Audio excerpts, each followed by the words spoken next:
But I shall save you yet. Well, I'm not going to let politics be the cause of your death.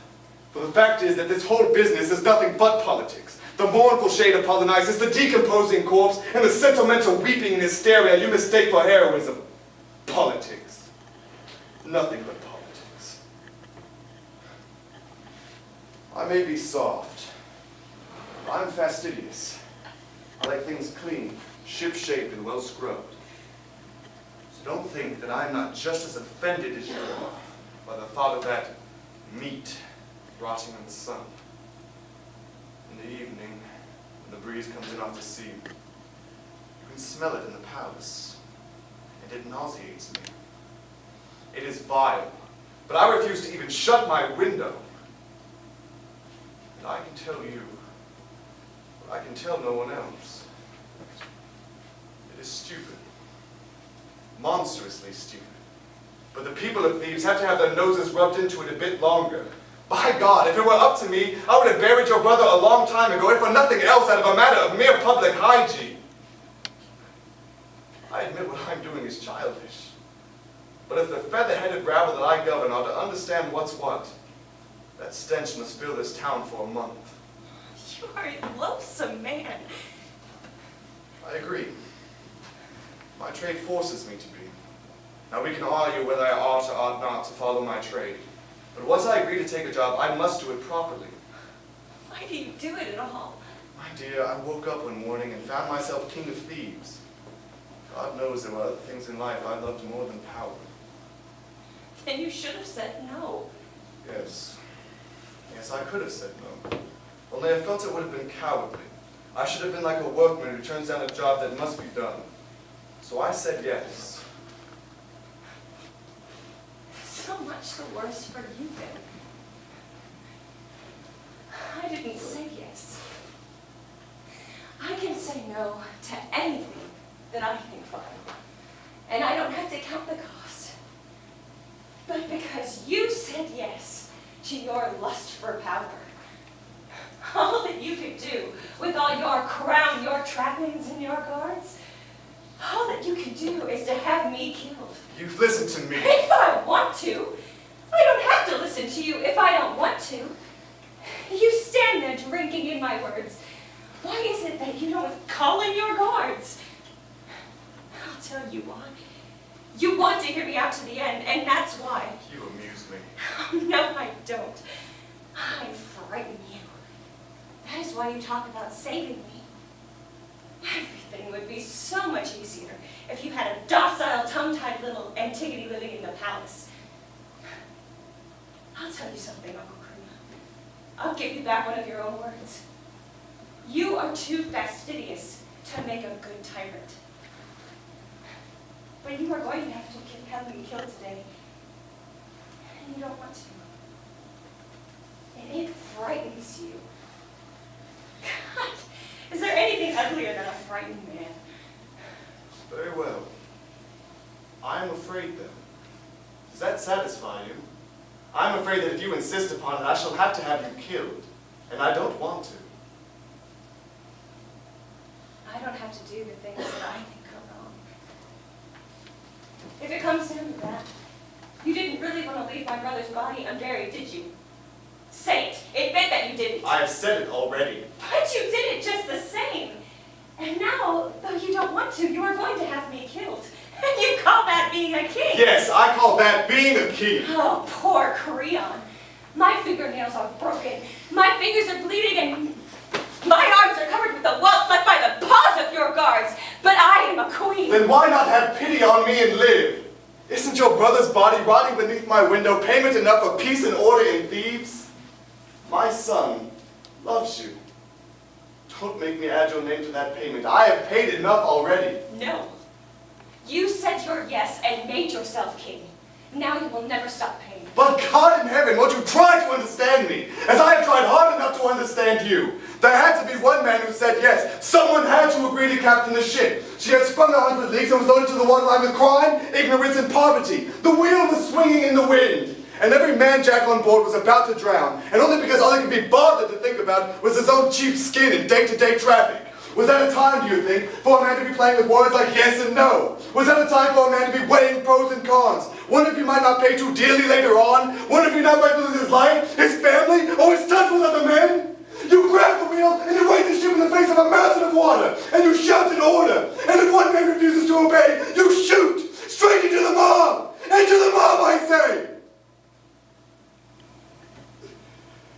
A beast as nameless as the wave that crashes down upon your deck, as nameless as the whipping wind, and that thing that drops when you shoot, may be a man who poured you a drink the night before, but it has no name.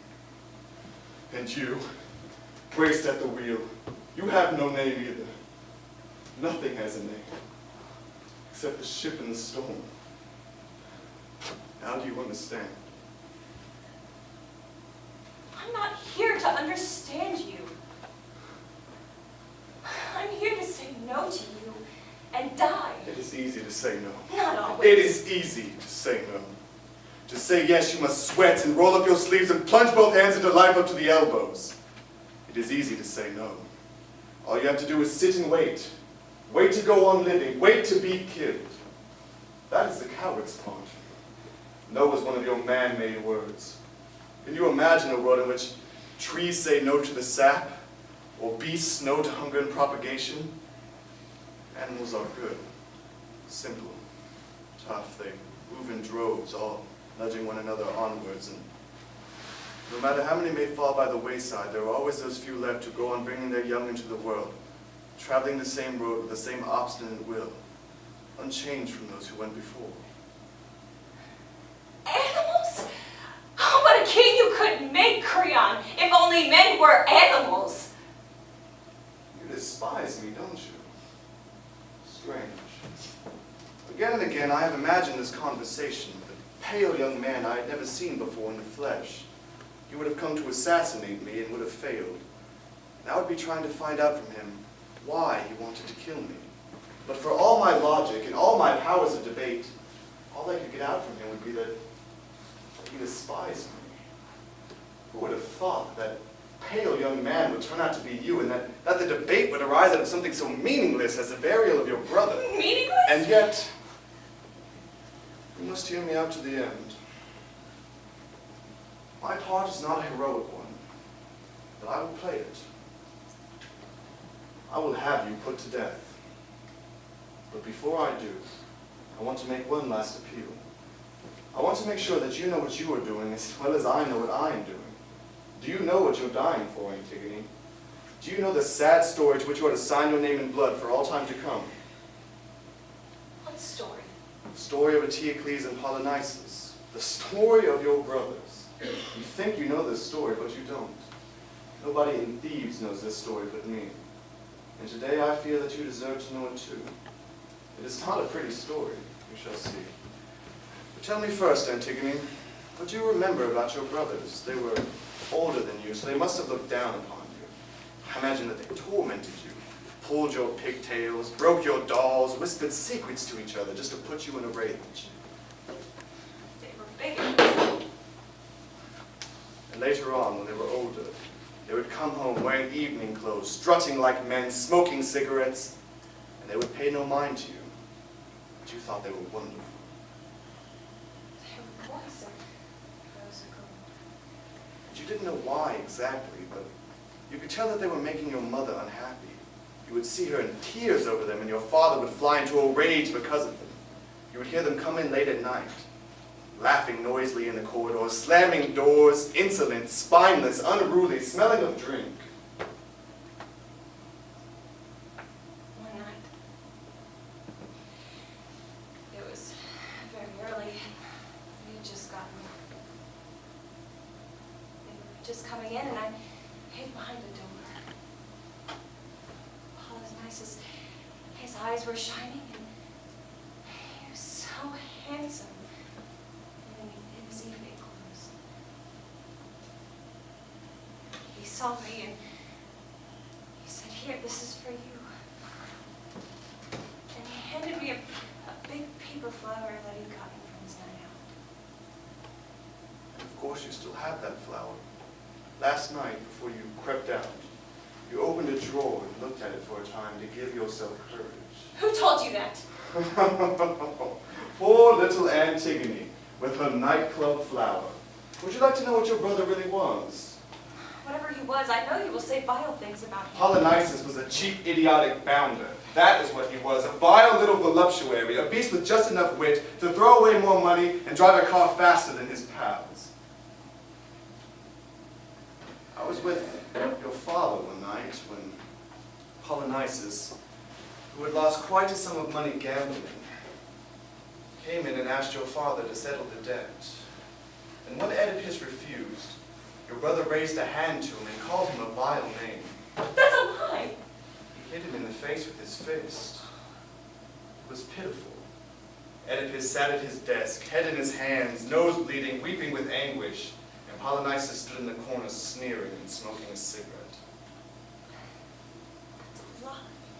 When was the last time you saw your brother alive? When you were 12 years old. That's true, isn't it? Yes, that's true.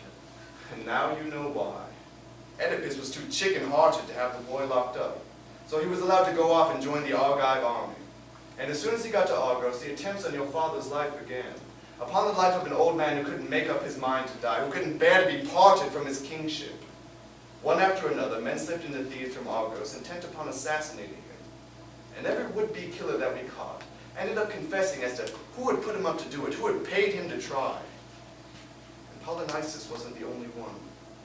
That is what I'm trying to tell you. I want you to know what went on in the back room, in the kitchen of politics.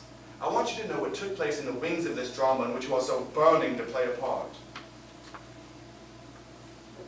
Yesterday, I gave Antigone a state funeral with pomp and honor.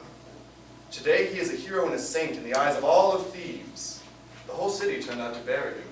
School children emptied their piggy banks in order to buy him a wreath, and old men orating and quivering, hypocritical voices glorified the virtues of the good-hearted brother, the devoted son, the loyal prince. And I gave a speech myself, and all the temple priests were there with the appropriate show of sorrow and solemnity in their stupid faces. And military honors were accorded to the dead hero. What else could I have done? People had to pick sides in the Civil War. Both sides couldn't be wrong. That would have been too much. I couldn't force them to swallow the truth. 2 dead gangsters was more of a luxury than I could afford. Yet, that is the point of this whole story. Antigone, that good-hearted brother, was just as rotten as Polynices. That devoted son had also done his best to procure the assassination of his father. That loyal prince had also offered to sell out Thebes to the highest bidder. It's funny, isn't it, that Polynices lies rotting in the sun, and Antigone is given a hero's funeral and will be housed in a marble vault. And yet I have absolute proof that everything that Polynices did, Antigone had plotted to do.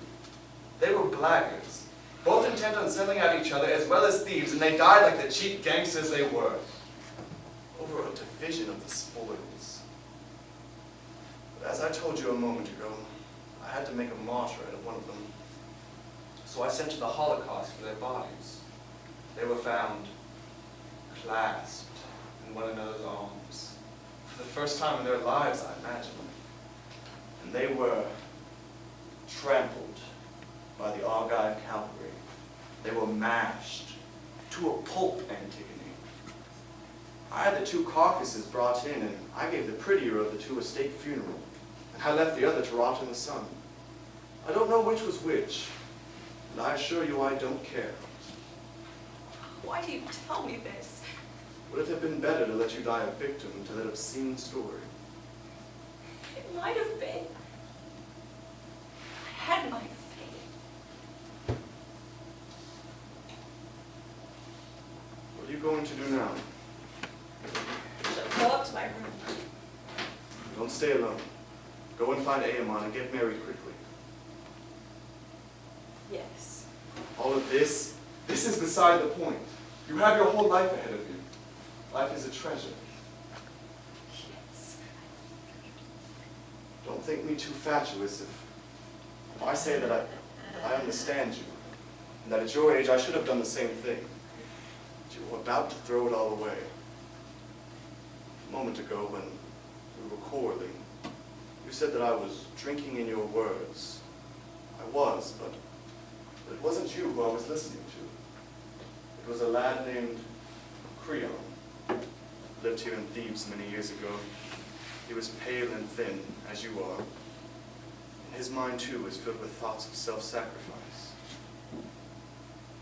Go and find Aemon and get married quickly. Life flows like water, and you young people let it run through your fingers. Shut your hands. Hold on to it. Antigone, be happy. Life is not what you think it is. Life is a child playing around your feet, not a tool to be held in your hand.